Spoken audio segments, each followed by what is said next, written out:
All right. Hey, everybody. Welcome back to the channel. This is Rob here. It's Smirking Gun Reviews. This is actually take 3 of this video. The first time, I fumbled my words. The second time, a cricket, a huge cricket, which is still in my room, showed itself in the middle of the floor over here. I tried to kill it with Lucille here. It's still in here. I know I hit it at least once. Look, I'm not trying to be cruel to some animal, but all I could think was there's going to be a cricket in my room making all kinds of noise while I'm fucking Twitch streaming or making videos. So when I'm done recording this, I'll be at least sashaying it out the door. But here we are talking about The Walking Dead Season 11, Episode 2 today. We are in now the final season of the flagship show. That doesn't mean that it's the end of The Walking Dead. It's just the flagship show is slowly ending and we'll be moving on to other things. And we're here to talk about it. We're here for the death knell of this show. And I don't mean that in a bad way. I just mean that all things must come to an end. I'm talking to you, NIS. Uh, so last week, the last episode's review was it was all right. Like I kind of harped on it a little bit more than I would have liked to have done. But I call it like I see it. This episode, part 2, which is really one, this and last week was one big episode. And if they had released them all at the same time, that would have been a really positive episode, review. I would have been able to pull a lot of things that were really good instead of just focusing on what I thought to be some kind of bonehead moves. This episode is much better. So before we get into it, if you're liking what I'm doing here, please hit the like button. If you're not a subscriber, please become a subscriber. Help the channel grow. If you're a returning subscriber, welcome back. How you doing? As we talk about this, so I'm gonna get the negative, not really negative, but like the thing out of the way right off the bat, and that's the Maggie Negan thing that was hanging from last week, right? He leaves her, and she's standing there, and okay, here's the thing. Maggie has got a little bit of plot armor right now. There is no way that the character leaves after, like, let's deal with Negan murdered Glenn like he did in the book in the classic issue 100. And then we have all the Negan stuff and Maggie dealing with her stuff and how they don't kill Negan, how she plots behind Rick's back, and then she leaves to go do Whiskey Cavalier. She walks off with the older lady. I can't remember her name now. And her and Herschel and them all have adventures. Some pretty dark shit, as we find out in this episode. And then what she really does is she goes off to make Whiskey Cavalier, which is supposed to be this new flagship show for her. This is a great opportunity for her. And I'm not going to go into too many details on it because we've talked about this before. I mean, this was her out. She had an opportunity to do it. I think there were always plans for her to come back to the show in some capacity, limited, maybe come back for the final stuff. Maybe actually do that Negan episode proper, which, we're going to probably still see some form of it. It's just not, and it can't be done exactly the same way now. But Whiskey Cavalier crashed and burned hard. And I watched the premiere of it, and it wasn't very good. It was all right. She was fine in it. It just was just an uninspired show with a uninspired idea. And I know that they were trying something, but it just didn't work. And so, she gets to come back in open arms. It's like leaving a job on good terms. You know, where if things didn't work out for you somewhere else, you can come back. They'll welcome you back. They needed you. They didn't want you to leave in the first place. So here you go. Everybody wants Maggie back. There's a way to write Maggie back in. And so when we leave her at the end of last episode, right, we know she's not going to die. So that takes away a bit of the peril that she's in. A bit of the drama, a bit of the stakes. And even and the thing is like at the beginning when she falls down and she's overrun, it's just like the scene with Glenn not too long before he actually dies, where we all thought he's dead. The guy shoots himself. He falls off, dragging Glenn with him, and we see the guts come out, and a bunch of people freak out, thinking, "Oh my God, Glenn's being ripped apart alive," when really we all knew, like he slid underneath the dumpster and he's fine. Spoilers for that. If you somehow did watch this and then didn't watch that, weird. So it was the same thing. I mean, they did it better then because things were really unsafe then. They don't feel as unsafe anymore, especially for our main characters. It used to be it felt like anybody could die at any time. Now we've got so many from. I mean, literally, look at this crowd of people. And that's just the one scene. This isn't our group. We've got such a massive, swole cast. You can afford to lose a bunch of people and not worry about the main cast members anymore. So the crux of this, though, the drama comes from this is not if Maggie's gonna survive, but like because what Negan did, how's that gonna affect the dynamic? And I mean, again, it's forcing that issue between the two characters. He killed her, he killed Glenn. She comes back. Of course, there's drama. Of course, I understand all that. But in the time that she's been gone, and the time that he's been incarcerated, and all the things that happened in between, losing Rick, and all sorts of other people, and the rise and fall of things, Negan has become an asset. Negan has proven himself. Negan has, I don't want to say earned everybody's trust, but, they need him. And he's good at what he does. And he knows that the shit he did was fucked up and wrong, and there's no way around it. You're always going to have that stigma around you. And since she was going to kill him, he decided not to help her. It's kind of like how, in Batman comics, right? Where he doesn't straight up kill somebody, but he also doesn't help somebody if they're about to die. Sometimes. And that's basically how he puts it. She finally comes back, right? And she punches him with the, pistol whips him, and they all get pissed off. And here is where my issue was. They all got mad at him for not helping her in a situation that she needed help. He did not try to kill her. He just didn't help. Some people could say that's the same thing, but a lot of people don't. I was about to make a mass comment where, yeah, no, fuck it. Like, you want to get pissed at Negan for this, Think about it. Do you wear a mask when you're out? Did you wear a mask at least during COVID? Did you give people shit for it because you weren't actively killing anyone, but you weren't helping either?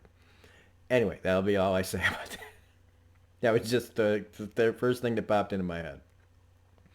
So they all have a problem with Negan not helping her. But in the very next moment, one of the other characters from her group, Gage, I don't know if it's from her group. There's, like I said, there's so many people I can't even keep track. But he knows Maggie, so maybe he knew her before she left. I don't know.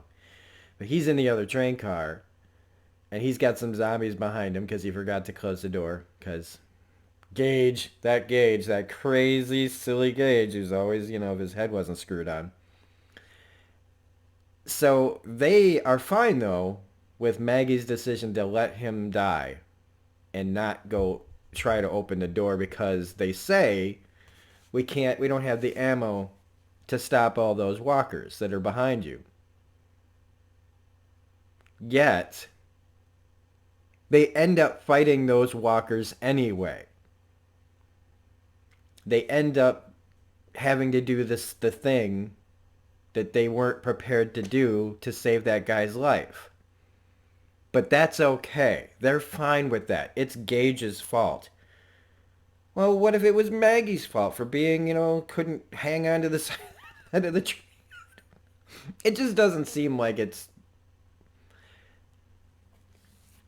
That's my thing. And then when they call her on it, she has this and look, that's the only thing. I had a problem with that. Her explanation and stuff, like telling her story, I thought was pretty fucking great. It was a great moment for the character to tell this like really messed up story that, God, if we had actually filmed that, show that. Show that story. Show that story show. I want to see that adventure of Maggie and Herschel because that's fucking awesome television. She just basically was like one of those people who's like, "Hey man, I have an idea for an episode."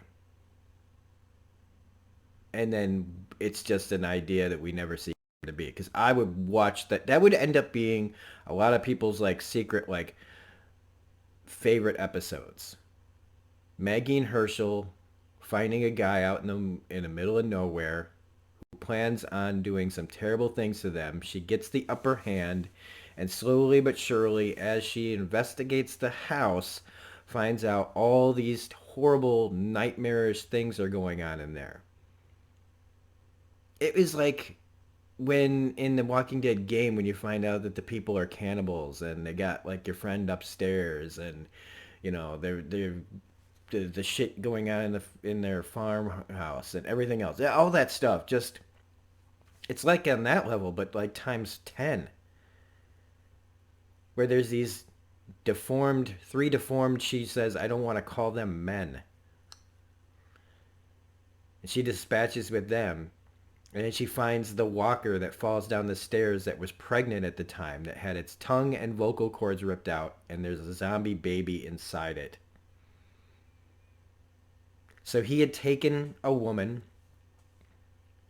It sounds to me like this person had either known this person and decided to make sure she couldn't talk. I don't know. However it went down, it's awful. And that she finds three more alive. And she kills them because she needed food for Herschel. And she ate and they filled up their cart and they left. And talking about how that's how things had to be, that's how it is, and what she saw changed her. She feels nothing. She's fine with that. And then we have the moment where, like she's talking and then Negan, talking about the importance of Alexandria and Hilltop and how they were special and rare. And if it's not, it means, and he cuts in, it means we're lucky. It means we never had it figured out and we never will. And it's a great moment. It for a part that I didn't agree with, it actually comes together just in a weird way that's still a bit flawed. The beginning of the logic is flawed because it's okay to leave, not okay to leave her, but okay to leave the other guy. But then we get this like great moment out of it. And we have Daryl separated because dog ran off, and he kind of finds some creepy shit in the tunnels. Then he runs across Pony Boy. I'm gonna call him Pony Boy. C. Thomas Howell. Who lost the ammo bag and Gage, but we know where Gage ended up. And we think Ponyboy, gets to stay gold, but he apparently gets saved. He's got an eye patch at the end of this. He's all worked out. He's not bit somehow. Uh, and then you have the stuff going on at the Commonwealth, which I actually, again, this is a pretty, solid. This is the most solid section of the show still right now. I have nothing against any of what's going on in the Commonwealth, and I love the guy who plays Mercy. I'm increasingly still enjoying Princess, which again I say is a much better character in the show than in the books. In fact, I'll say that about Ezekiel too. I think Ezekiel is way better in the show than in the books. Of course, in the books he's dead by now, but he was also kind of a weird, creepy guy. He was kind of creepy to me. Yeah, he has a tiger, but I don't know. I wasn't that upset when I saw him go. But I would be if Carrie Payton had died. His version of the character. And Yumiko, again, is officially taking the Michonne role here. Michonne's the lawyer. Michonne has daughters. She gets to Commonwealth, finds a picture of herself. Her daughter had been looking for her. They get a reunion. Michonne ends up becoming a lawyer at the Commonwealth. This because Michonne is off looking for Rick. We switch Yumiko out. When she said lawyer too, I was like, why'd she have to be a lawyer? Why does she have to be a lawyer? Just why do you have to switch? I don't know. I guess it doesn't matter. They've done this throughout the series, like switching deaths, switching everything. But whatever. It's fine. The comic book side of me twitches when I see these changes, but I gotta try to remind myself it's fine. It is. This is a fine. It's whatever. And she confirms what I said last episode, which I already knew, but like if you didn't know, they are just assessing them, making sure that they have value, where to place them, are they a danger, all the things that they would do. It also makes sense that they're still there. And some people be like, why are we still in this place? Because in real life, if you have like refugees or whatever, you don't just let them through. You have a vetting process. It has to take time. And so it makes sense, and it gives them something to do, and it makes our characters sweat, and it makes Eugene sweat profusely and get all jittery as hell. But, so she has her scene with the people, and she turns the tables on them, and they're kind of like, wow, she knows what we're doing. She knows all of this, even though, I mean, it's pretty easy to see what they were doing. But whatever.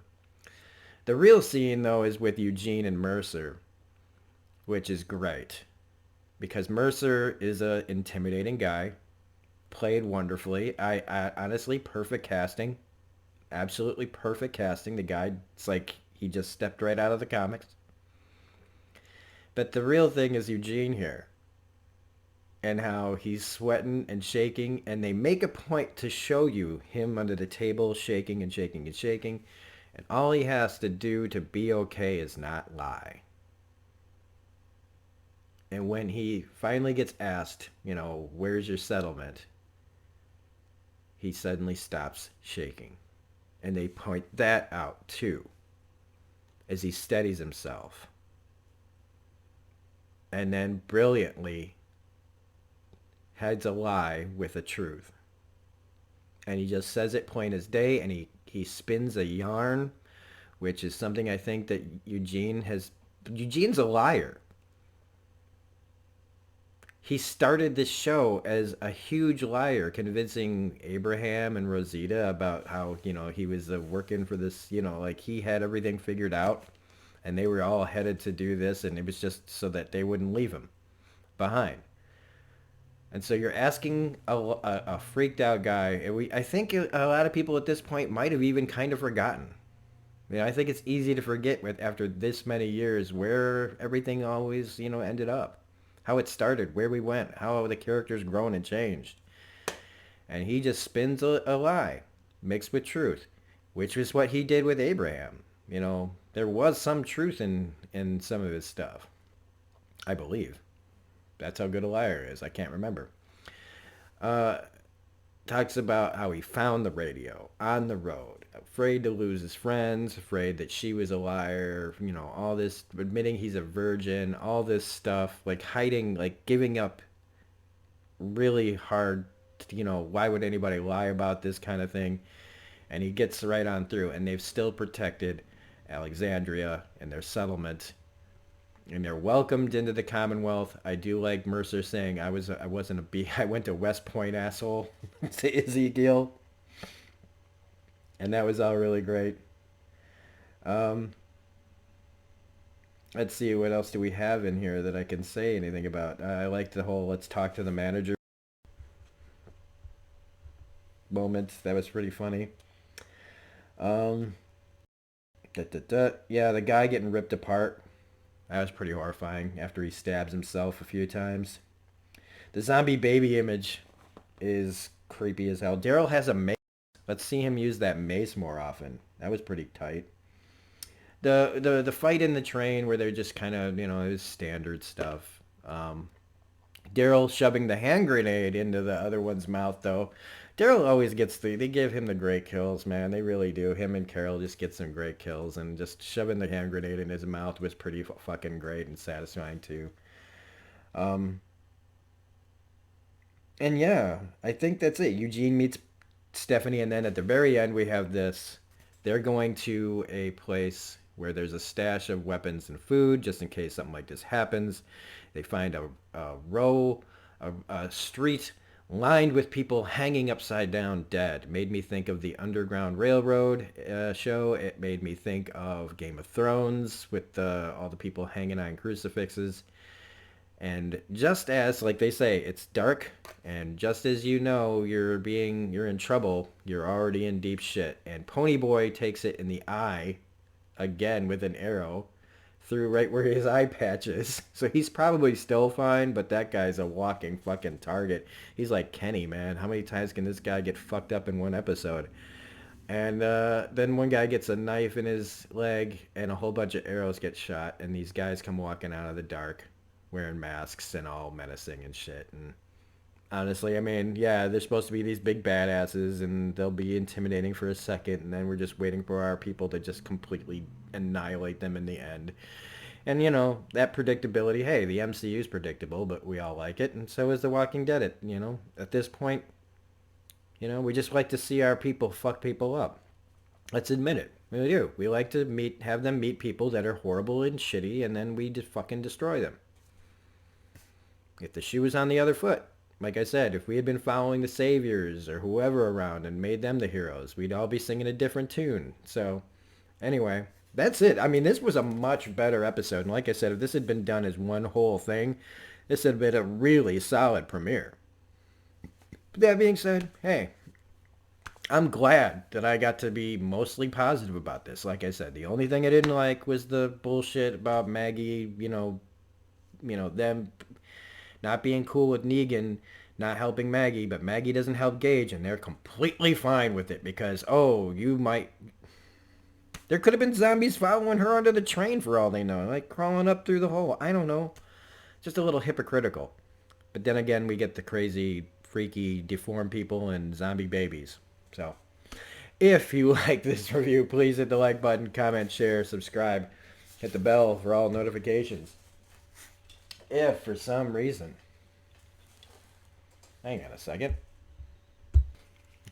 If for some reason you hated every single thing I said but still watched to the end like a masochist, well, we will give you the last 25 or so minutes of your life back. So if you did like this, please hit the, pour some shades, look away. If you've got a sensitivity to light, definitely look away as we give these people who hated this a better memory.